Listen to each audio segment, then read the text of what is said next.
¿Qué tal? ¿Qué tal? ¿Cómo están? Dios les bendiga. Buenas noches, en este caso que nos van a estar oyendo ustedes. Estamos grabando un poquito antes nada más porque tenemos pues algunas cosas que hacer, algunos intereses personales, ¿verdad? Y sobre todo nacionales y al que sepa que entienda, que me interesa ver sobre todo algo que va a ocurrir a partir de las 8 de la noche, pero no quisimos dejar pasar este tiempo para poder llevar hasta tu casa, ¿verdad? Eh, pues lo que por la mañana estuvimos aprendiendo en la congregación. Mi nombre es Israel Chapa, soy el pastor general de la comunidad cristiana Mazadula y se encuentra conmigo mi esposa. Idalia Castro, Dios les bendiga. Bueno, pues qué bueno que estemos ahorita, aunque sea de manera diferida, conectados. Tratamos un asunto, tratamos sobre todo un asunto que a mi modo de ver, pues está pues muy latente en la iglesia cristiana hoy día. Hace unas semanas, creo dos máximo, estaba yo meditando precisamente y trataba de comparar qué es lo que está ocurriendo con la iglesia cristiana de hoy día. Porque te has de dar cuenta, nosotros publicamos diariamente en las diferentes redes sociales que tenemos, ¿verdad? ¿Y qué pasa cuando pones un post, una publicación que habla sobre represión, sobre automedirte, sobre disciplina? ¿Qué le pasa a tus likes? ¿Cuántos likes no te dan? Vamos a decirlo de esa manera. Pero no pongas un Dios te quiere bendecir, te ama, porque wow, rebasamos miles los likes. Sí, sí, sí. ¿Cómo ves eso? ¿Por qué será? Pues como seres humanos creo que no nos gusta mucho que nos digan las verdades, ¿no? Sí, sí. Y preferimos más que nos apapachen, que nos digan cosas bonitas, que nos hagan sentir muy bien y que nos levanten el ánimo o el ego también podría ser, ¿verdad? Sí, Porque también claro. eso. Pero cuando nos dan algo duro, híjoles, creo que mejor lo pasamos de por alto, ¿no? Sí, ¿no? Como suelo decir, eh, ponderamos demasiado el versículo, la cita bíblica de Dios es amor, pero también se nos olvida que Dios es fuego consumidor, Sí. ¿sí?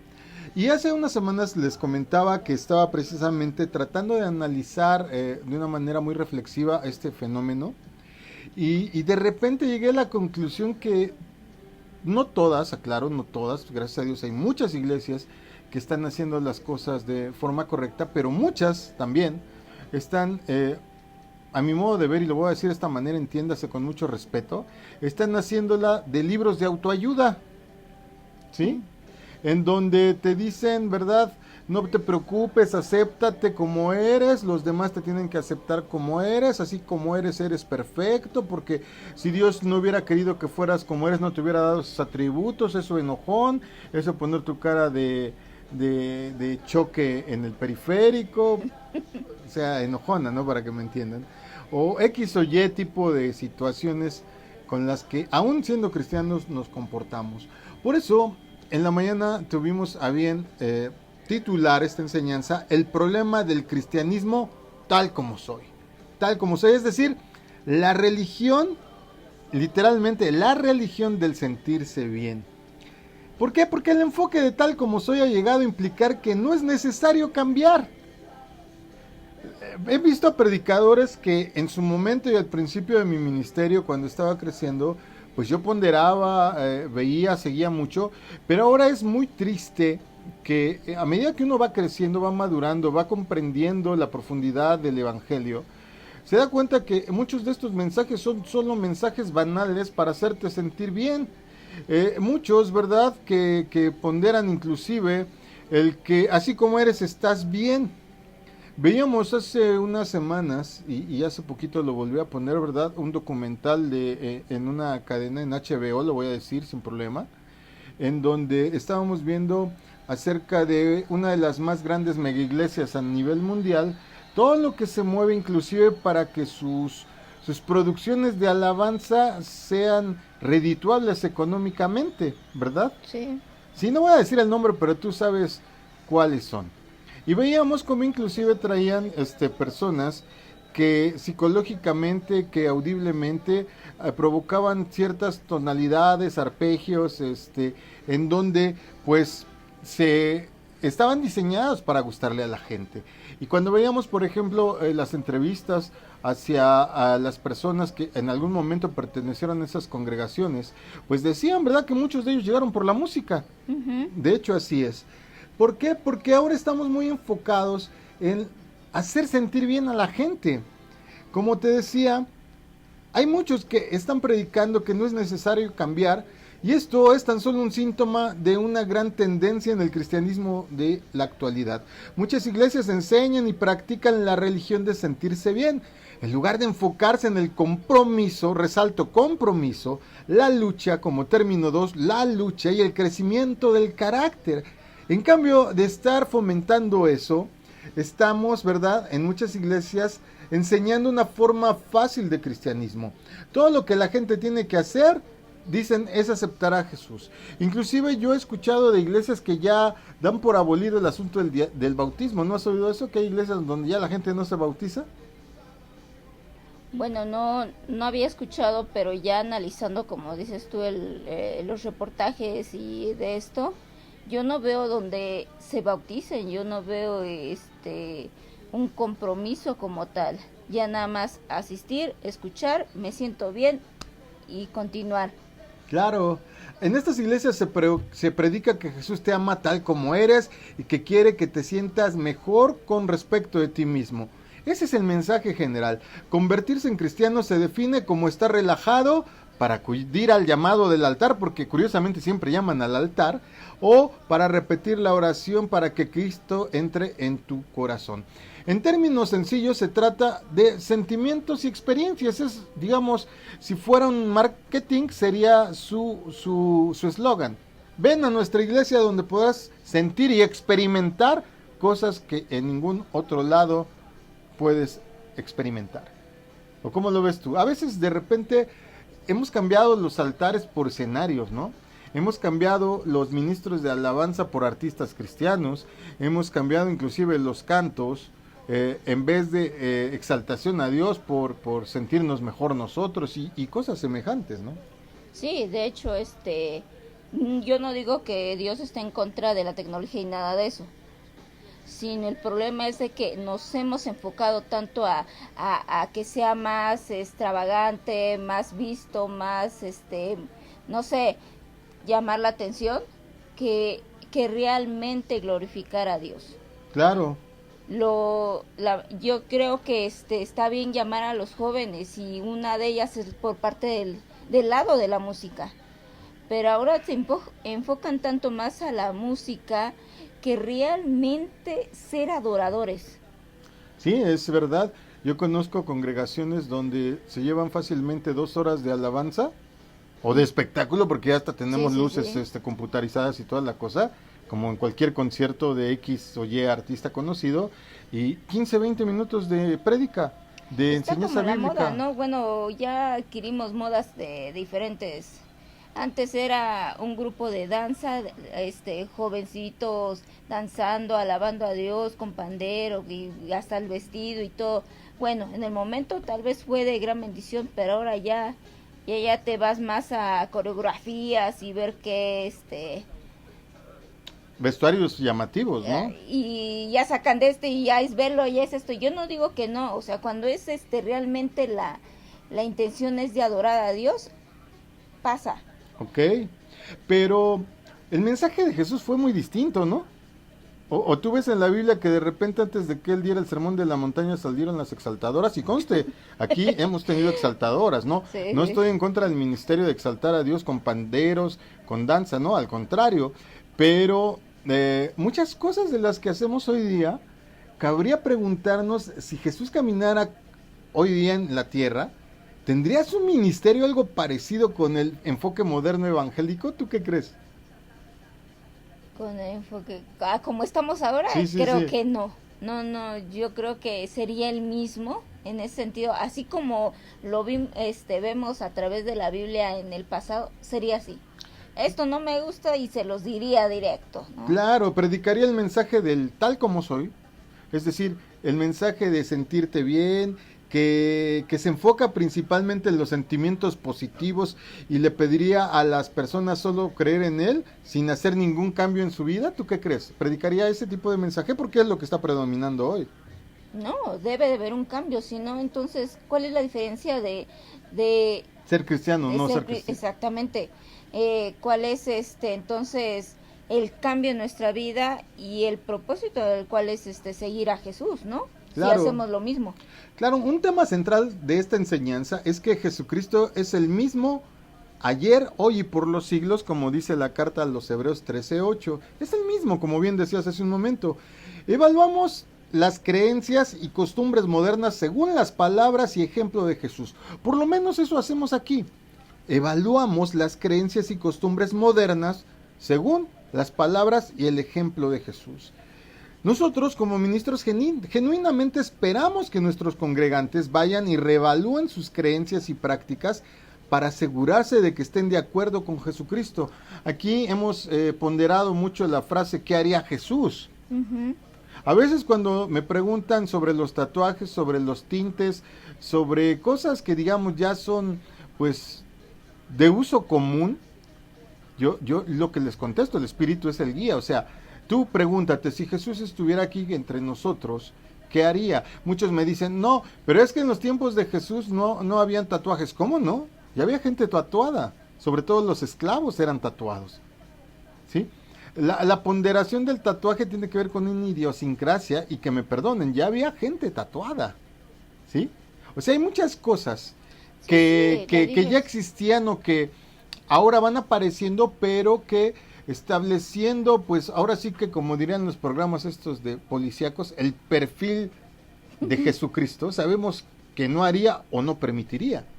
Sí, y una cosa es de que vengas ya al cristianismo tatuado, y otra cosa es de que ya estando en el cristianismo lo hagas, ¿no? Claro, ya hemos hablado sobre esto, no vamos a ahondar, pero si quieres saber más, busca ahí en nuestras redes sociales el asunto acerca del tatuarse la piel o no. Ahí está nuestro punto de vista a la luz de la Biblia, aclaro, porque nuestro punto de vista vale 2 cacahuates. El punto de vista que importa aquí es el de Jesús, el de nuestro Señor y Dios, a través de su palabra.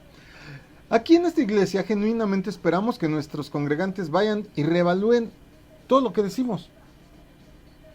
Porque de esa manera ellos van a estar vacunados contra una doctrina herética o una doctrina desviada que a lo mejor con muy buena intención, pero con nulidad de doctrina o de teología, les va a arrastrar a un error que les haga cometer algún tipo de pecado, ¿no? Por lo menos eso es lo que yo oro a Dios, que me evalúen, porque no hay mejor maestro que el que es supervisado, ¿no? Sí. Todo lo que es revisable es perfectible. Ahora, aquí el tabulador, digamos, el filtro, son, en este caso, las obras de Jesús, las palabras de Jesús. Eso nos va a servir para poder usar como sedazo, usar como coladera para solo dejar pasar lo fino, o por lo menos eso esperaríamos de todos los cristianos. Recordemos que, por ejemplo, a los de la iglesia de Berea se les encomia por hacer esto, ¿verdad? Dice que a estos congregantes que estaban en la iglesia de Berea se les tenía muy en alto porque sometían todo a prueba. Uh-huh. Eso deberíamos de hacer. Desafortunadamente, el enfoque moderno rechaza muchos elementos de los llamados a la acción que Jesús realmente enseñó. Jesús, por ejemplo, interactuó con y enseñó a las personas. No solo interactuó con ellas, sino también les enseñó y convivió con esas personas, sobre todo con los menospreciados de la sociedad. Sí. A mí me cuesta mucho trabajo entender que hay iglesias para cada tipo de personas con referencia a sus a su nivel, a su estatus económico. Ya están llamándonos aquí, de repente nos llaman para estar haciendo, ¿verdad?, alguna pregunta o algún tipo de cosas. No se preocupe por eso, mi esposa salió un poquito a poder contestar la llamada. Pero realmente nosotros deberíamos de estar interactuando con las personas que son menospreciadas por la sociedad, por sus carencias morales, por algún tipo de disrupción, porque normalmente aquí en México, desgraciadamente en la Ciudad de México, como en todas, supongo yo, hay barrios más adinerados que otros, hay lugares pues económicamente muy bajos más que otros. Y entonces, a veces he oído, ¿verdad? He oído que nosotros tendríamos que tener el mismo trato hacia todas las personas. ¿O tú qué opinas? Estuve en Oaxaca, increíble, estuve allá en Oaxaca algunos años con mi esposa y de repente fuimos a una congregación exactamente en el centro de Oaxaca capital y nosotros estuvimos avecindados en una región llamada Albarradas, adelante de la ciudad de Mitla, un poco, no sé, 45 minutos, ya en la sierra. Y cuando fuimos a ese evento, increíble, pero siendo todos oaxaqueños, que digamos, allá está muy arraigado el término paisano, como que eres de mi misma tierra, sí notamos nosotros como ministros que había una diferenciación, ¿verdad?, entre el trato de los que eran de la ciudad y los que no. Nosotros tendríamos que tener trato con todas las personas, tendríamos que tener trato con cada una de las personas sin importar su adscripción social, sin importar su estatus socioeconómico. Lo he visto, a mí nadie me lo ha contado. El mismo Señor Jesús manifiesta esto, por ejemplo, cuando dice, ¿ves que entra alguien con anillo en el dedo? Que en ese tiempo no Sí. cualquiera tenía la riqueza para tener un anillo, que aparte de todo era figura de autoridad. Por eso cuando se menciona el anillo en la Biblia está hablando de autoridad. Y se le sienta hasta adelante y a veces a las personas que ven un poco, pues, ¿cómo decirlo sin ofender? Más carentes de economía, como que las relegan un poco. Y no debería de ser eso. Jesús lo enseñó claramente. Él se acercaba a recolectores de impuestos y a pecadores en general. Podemos tener una referencia de ello en Mateo 9, verso 10. Pero, como todos veremos, su propósito no fue que ellos se quedaran tal como eran. Exacto. A veces él se acercaba, por ejemplo, y lo quiero decir tal cual es, ¿verdad? A la clase más menospreciada, que eran los publicanos, porque ellos trabajaban con el gobierno romano, siendo israelitas, y se les tomaba como traidores. Uh-huh. También en el sentido, ¿te acuerdas de este pasaje donde a Jesús le lavan los pies y los fariseos que estaban ahí presentes, ¿qué pensaron? Si éste supiera que él está lavando los pies, refiriéndose a que el trabajo de la mujer pues era un trabajo que pues hasta el día de hoy se considera pues tabú en muchos sentidos, la prostitución, Sí. ¿no? Pero el asunto no era que él se juntaba con ellos nada más para que lo vieran con ellos. Había una intención detrás. Su propósito fue que ellos evolucionaran, que no se quedaran tal como eran. Exacto. ¿Sí? Igual, y es verdad, Dios nos recibe a todos. Yo hacía una pregunta por la mañana, ¿verdad? Si entrara una persona alcoholizada, ¿le recibiríamos? Sí. La respuesta fue sí, ¿verdad? Contundente. Pero el propósito no es que continúe siendo esclavo de algún vicio, cualquiera que éste sea. Jesús trató de ayudarles a convertirse en personas totalmente diferentes. Esa era la finalidad de acercarse a ellos. Si analizamos estos elementos del mensaje de Jesús, que con frecuencia faltan en el enfoque moderno, nos vamos a dar cuenta que en algún momento tal vez hemos dejado, ahora sí, pasar el camello y hemos colado el mosquito, como diría la propia Biblia. A veces estamos poniendo atención a los detalles y las cosas realmente importantes las dejamos De lado. de lado, sí, claro. Por ejemplo, número 1, Jesús en todo momento hizo un enfático llamado al arrepentimiento verdadero. El cristianismo evangélico moderno hace énfasis, por el contrario, en la creencia y la profesión. Es decir, cree en Jesús, solo acepta a Jesús y dale tu corazón a Jesús y ya lo hiciste. Es lo que se predica hoy día. Por supuesto, creer en Jesús, tener fe en Él es una parte crucial del cristianismo, pero la creencia no puede estar sola. ¿O tú cómo lo ves? debe de haber el cambio. Debe de haber una diferencia en cómo éramos, cómo nos comportábamos, cómo nos llevábamos nuestra vida al cambio cuando aceptamos al Señor Jesucristo y lo hacemos nuestro Dios. Claro, hay una inmensa diferencia entre solo creer en Jesús y realmente creerle a Jesús. Sí, sí, sí. Si tú le preguntas a la mayoría de la gente que profesa alguna fe cristiana cree en Jesús, pero no le creen. O sea, creen en Él, pero no le creen a Él. Sí, sí, sí. Es decir, si Jesús, por ejemplo, dice, en las cartas de Pablo, el que robaba no robe más, también lo enfatiza Pablo, lo dice Jesús, que hay que cambiar de manera de pensar y de vivir, pues decimos, pero Jesús es bueno, no creo que me mande al infierno. Jesús es amor. Hoy he oído, sobre todo con este asunto de, pues no sé cómo decirlo, pero en este asunto de la libertad de género hoy día, que si te crees unicornio deben de respetar que eres unicornio, porque así ya está el mundo desgraciadamente. Sí. De repente hay aún iglesias que profesan ya esto. Sí, lamentablemente, sí, cierto. Y pues por ningún lado vas a ver que Jesús llega a una vida y esta vida queda igual. Nunca queda igual una persona cuando tiene un encuentro con Jesús. ¿O tú recuerdas algún pasaje donde diga algo contrario a lo que estoy asegurando?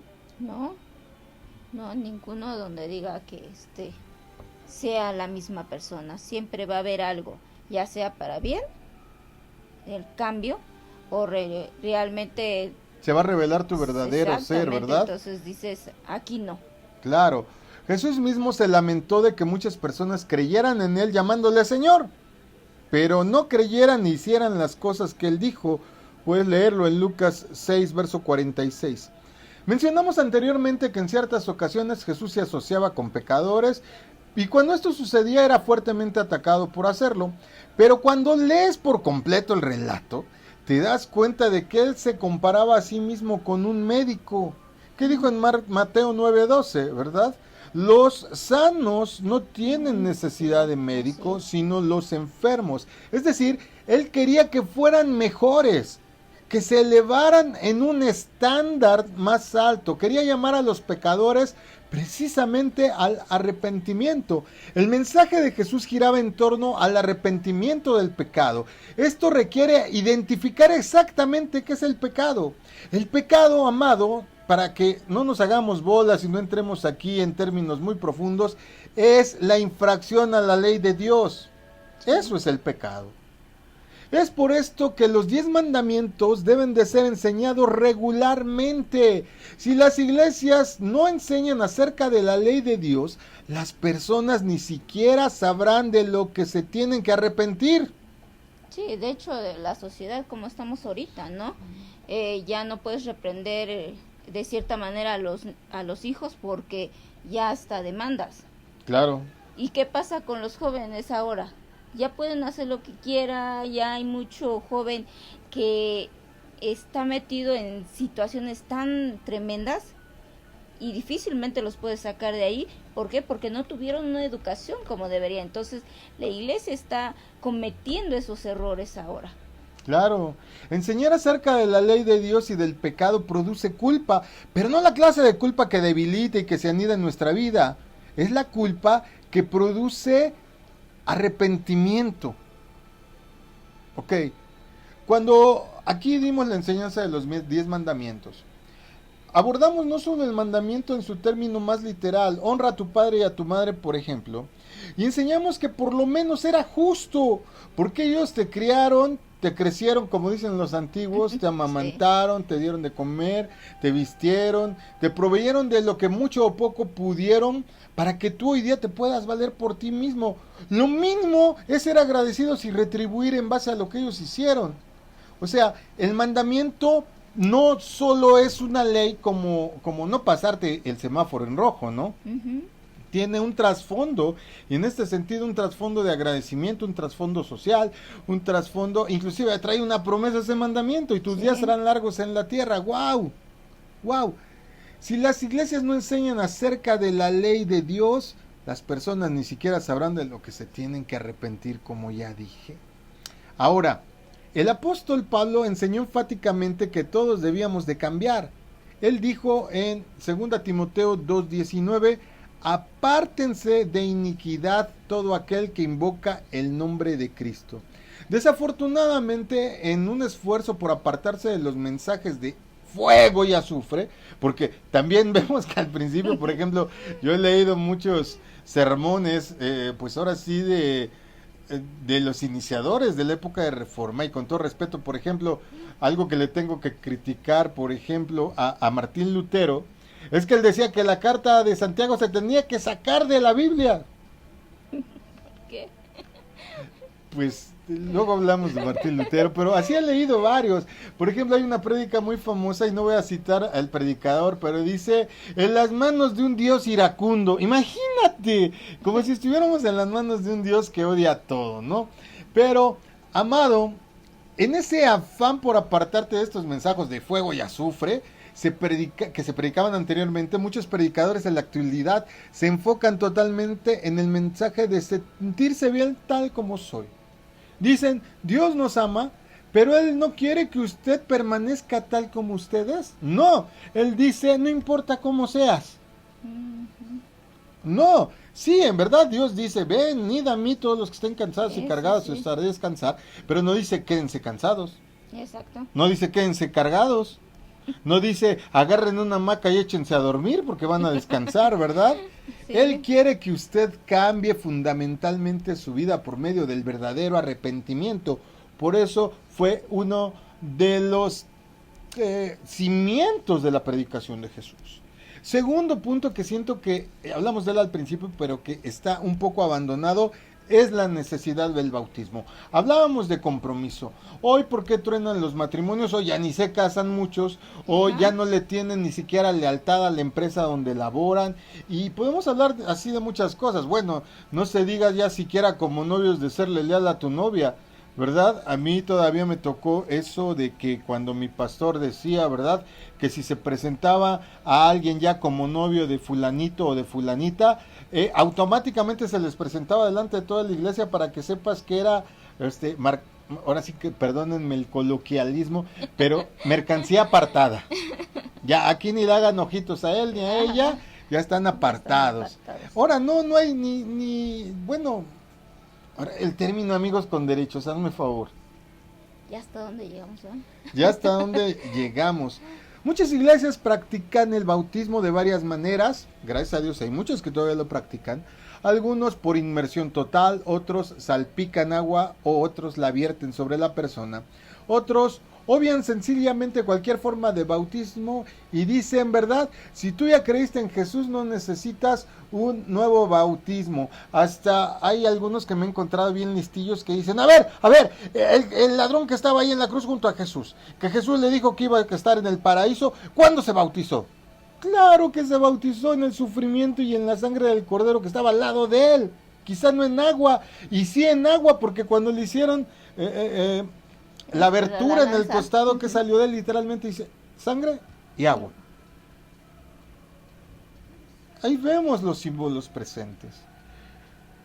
Ahora, si aceptamos la premisa de que el cristianismo debería basarse en seguir el ejemplo de Jesús, entonces fácilmente podremos discernir en medio de esta confusa maleza de prácticas que hay cosas que son inamovibles. Por ejemplo, en Mateo 3, verso 16, leemos que Jesús vino a Juan el Bautista para ser bautizado. Ese bautismo claramente era por inmersión total, porque Mateo lo describe cuando dice, salió fuera del agua. De hecho, nosotros le decimos Juan el Bautista, pero en realidad si lo traducimos correctamente sería Juan el Inmersor. Sí. Piensen en un submarino. Así se la pongo fácil.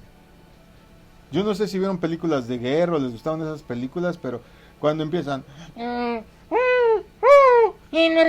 inmersión, ¿qué hacía el submarino? Bajaba porque había enemigos en la superficie, ¿cierto? Hice unos ruidos muy raros, me disculpo. Técnicamente no había razón para bautizar a Jesús, porque este bautismo es un símbolo de arrepentimiento. Y si Jesús no había pecado, ¿de qué tenía que arrepentirse? Casi nada, pero él quería dar ejemplo, ¿no? Claro, nos tenía que marcar el camino.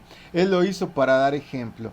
Así como su ministerio comenzó con su propio bautismo, su obra en la tierra terminó dándoles a sus seguidores la orden de hacer exactamente lo mismo. En Mateo 28:19 literalmente les dice: id y predicad el evangelio. Todo el mundo se sabe esa parte, pero la parte final de y bautizarles se les olvida. Ujú.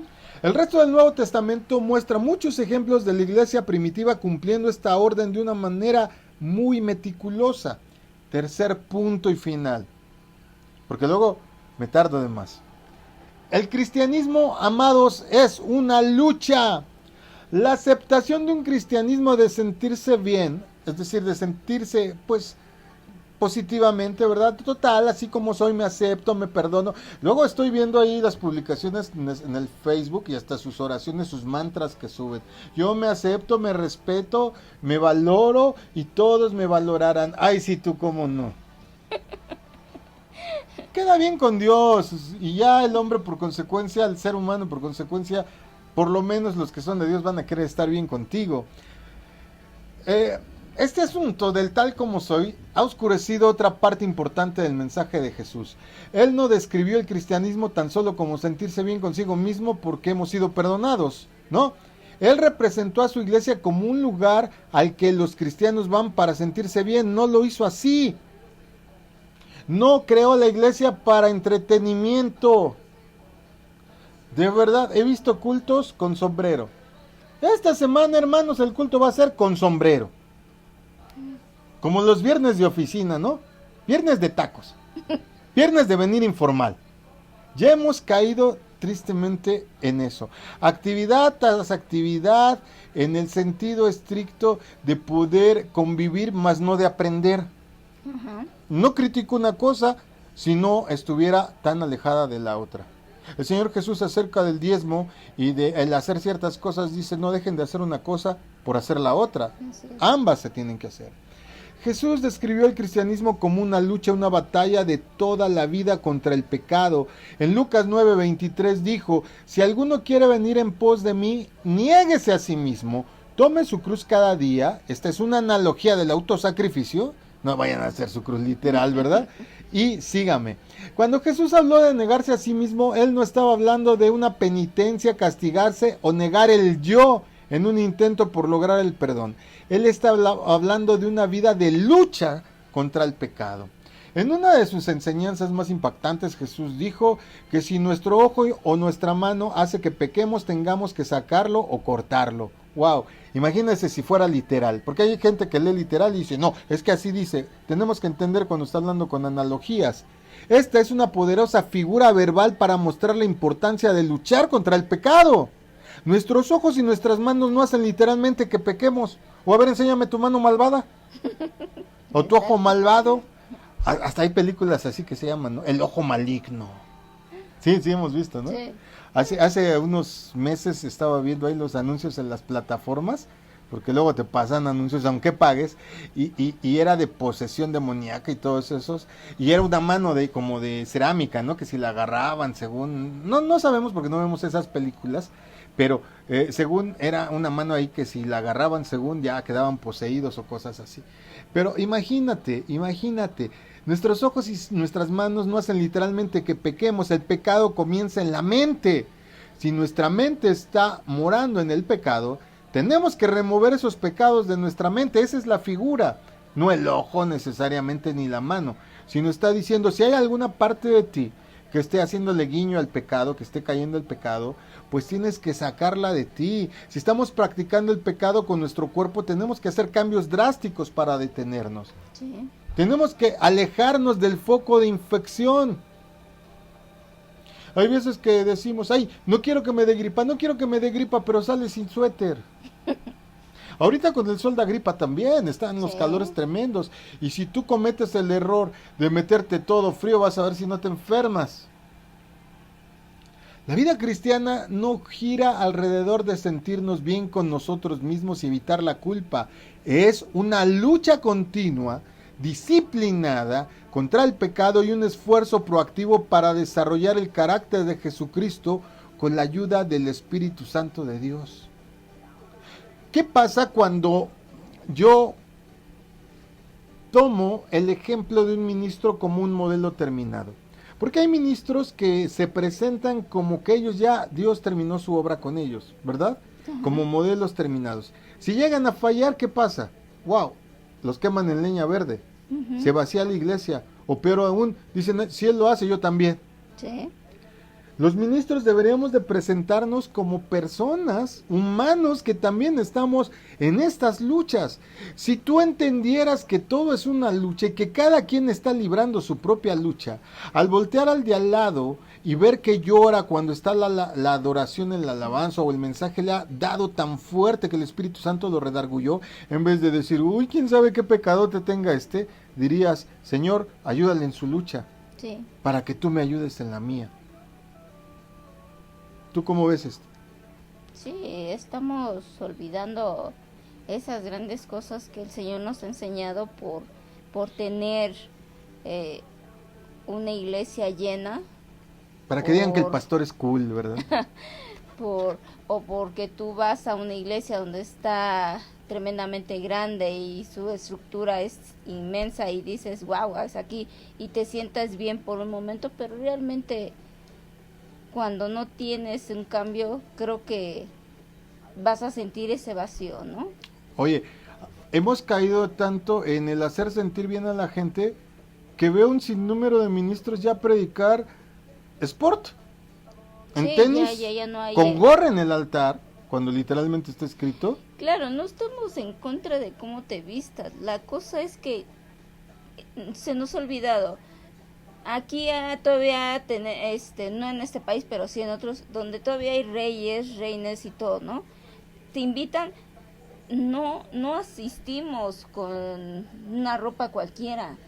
Creo que trataríamos si nos invitaran a presentarnos, híjoles, con lo mejor que tuviéramos, ¿no?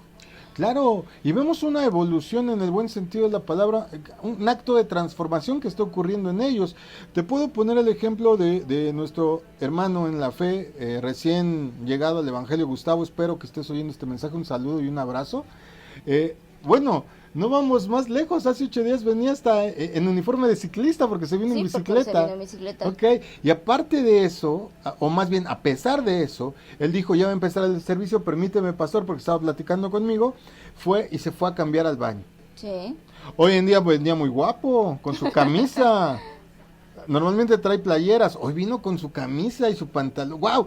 Le dije, te ves muy guapo, te ves muy bien. Ahí se ve la importancia. Exacto, la importancia, el darle el peso específico a la solemnidad del asunto. ¿Con quién estás hablando? ¿A quién veniste a ver? No al pastor, a Dios. Sí. Y cuando el mismo pastor es el que anda en tenis, en gorra, en botitas vaqueras, perdón por los que les pegue este guamazo.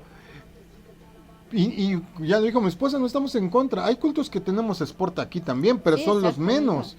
Son los menos. Tratamos de darle la importancia al Rey de Reyes y Señores, hasta con nuestra vestimenta. Igual y no todos podemos venir de traje, pero sí tomamos nuestra mejor indumentaria, como dijiste, ¿verdad?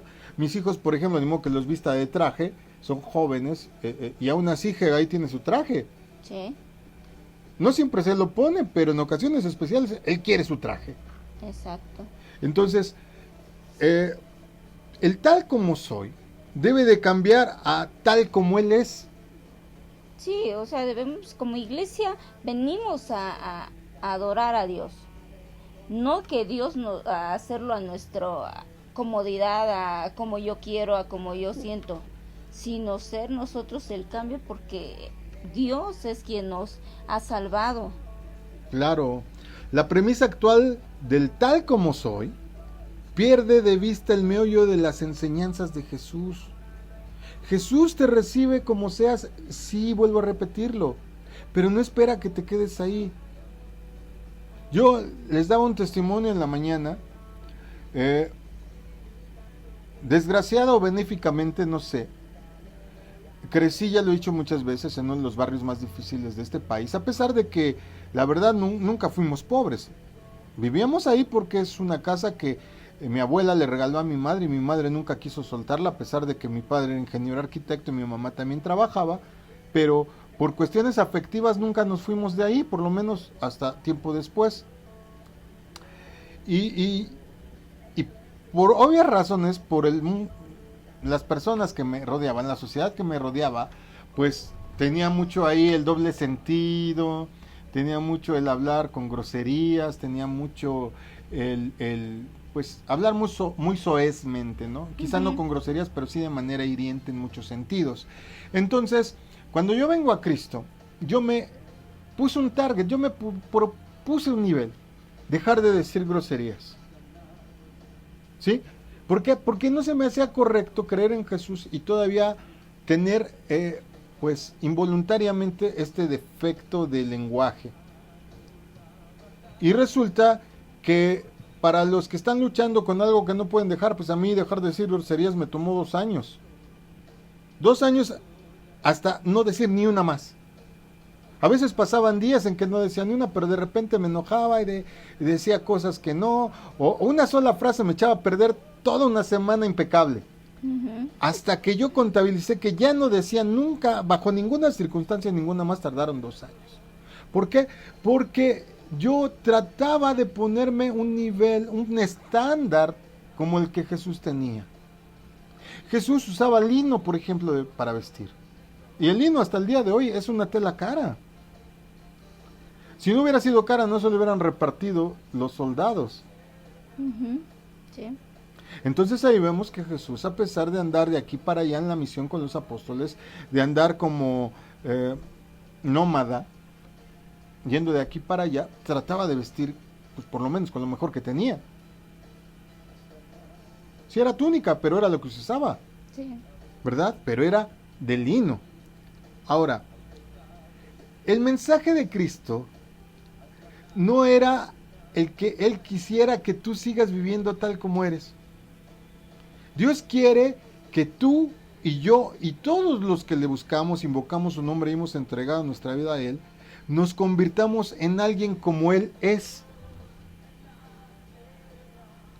Esto significa luchar día a día, año tras año, para acercarnos más y más a Dios y convertirnos en lo que nos ordenaron. La orden está en Mateo 5:48. Sean pues ustedes perfectos, tal como su Padre que está en los cielos es perfecto. La premisa es buscar la perfección. Igual no la consigo, pero la premisa es hacerlo. La premisa no es partir de que, bueno, es que Dios sabe cómo soy de enojón, pero aún así me bendice. No, es mantener el carácter dominado. El temperamento me lo dio fuerte por alguna circunstancia, pero el carácter sí lo puedo dominar para hacerlo fluir en los momentos requeribles. ¿No? Vemos mucho esta película, ¿verdad? De este hombre que va a la guerra, que no quiere usar un fusil ni nada, y se la pasa salvando hasta enemigos en la batalla. Y tuvo tan fuerte el carácter que a pesar de hasta que lo querían botar del ejército, no se dio. O lo maltrataban, ¿no? Y lo maltrataron, sí, lo maltrataron muchas veces. No se dio, y al final me gusta mucho esta escena, cuando los están mandando a tomar este risco, este acantilado, que no lo habían podido tomar. Y les habla el coronel, ¿verdad? Al capitán del regimiento que están esperando. Y les dice, ¿por qué todavía no empiezan? Es que estamos esperando que el soldado 2 termine de orar. ¡Wow! Sí. Su fe abarcó a todo el regimiento y es un hecho real, ¿no? Sí. Esto es increíble. De eso se trata, de convertirnos en lo que nos ordenaron. Jesús fijó el parámetro definitivo de los cristianos como algo muy exigente. Ser cristianos no es para todos. Por más que todo el mundo diga, no, ay, es bien padre y ven a Cristo y para de sufrir y deja de sufrir, no es verdad. Aflicciones tendréis en el mundo, dijo Jesús, pero confíen, yo ya lo vencí. Esa es la confianza del que es cristiano, no que va a dejar de sufrir, sino que ahora tiene quien le haga compañía y quien le fortalezca y quien le motive y quien le ayude en esos momentos. Así es, amén. Ahora, Pregunta final. ¿Vas a aceptar el estándar de Jesús o vas a permanecer tal como eres? La respuesta es tuya. El balón está en tu cancha. Tú decides. Y aquí, en la comunidad cristiana Masada Olam, esperamos y oraremos para que decidas lo mejor. Así es. Mi nombre es Israel Chapa y fue un gusto estar este momento con todos ustedes. Mi esposa conmigo. Dios les bendiga y moldémonos al carácter de Cristo. No hagamos de Cristo que se moldea a como uno quiere, porque esa no es la misión, sino ser más como Cristo. Claro, adoptar, adaptar y ejecutar todo lo que el Señor es. Amén. Con ese propósito nos mandaron para acá. Pues un abrazo, Dios les bendiga a todos y cada uno. Excelente semana. Shalom. Bendiciones. El deseo que domina mi pensar es tu presencia, oh